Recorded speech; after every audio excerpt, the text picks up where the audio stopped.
சனி பகவான் தாக்கம் குறைக்க பல பரிகாரங்கள் உள்ளன. சனி பகவான் வழிபாடு புகழ்பெற்ற சனி திருத்தலங்கள்: திருநள்ளாறு, தஞ்சாவூர் அருகே உள்ள வைத்தீஸ்வரர் கோயில், திருக்கருகாவூர் போன்ற சனி கோயில்களுக்கு சென்று வழிபடலாம். சனீஸ்வர பகவானுக்கு சிறப்பு அர்ச்சனை என் அபிஷேகம் செய்யுங்கள். கருஞ்சீரகம், எள், எண்ணெய், கருநீல நிற மலர்கள், கருப்பு தில்லுடன் நிவேதனம் செய்து வழிபடலாம். சனீஸ்வர கவசம், ஹனுமான் சாலிசா அல்லது நவக்கிரக மந்திரம் தினமும் சொல்லலாம். இரண்டாம் அனுகூல தெய்வ வழிபாடு: ஹனுமான் வழிபாடு.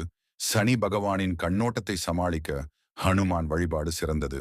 காளி அல்லது துர்க்கை அம்மன் வழிபாடு: தீவிர சனி தோஷம் உள்ளவர்கள் துர்க்கை அம்மனை வழிபடலாம். சக்தி வழிபாடு: சனி பகவான் பார்வை நீங்கும். மூன்றாம் தானம்: கருப்பு உளுந்து, கருப்பு துணி, எண்ணெய், தானியம், இரும்பு பொருட்கள் ஆகியவற்றை ஏழைகளுக்கு மற்றும் கோயில்களுக்கு தரலாம். நாய், எருது, காகங்களுக்கு உணவு அளிக்கலாம். நான்காவது, உடல் மற்றும் மன அமைதிக்காக சனிக்கிழமை விரதம். சனிக்கிழமை உருளைக்கிழங்கு, வெண்டைக்காய் போன்ற உணவுகளை தவிர்த்து விரதம் இருக்கலாம். நல்ல செயல்கள் செய்யுங்கள். பிறருக்கு உதவி செய்வது, தர்மம் செய்வது சனி பகவானின் அருளை பெற உதவும்.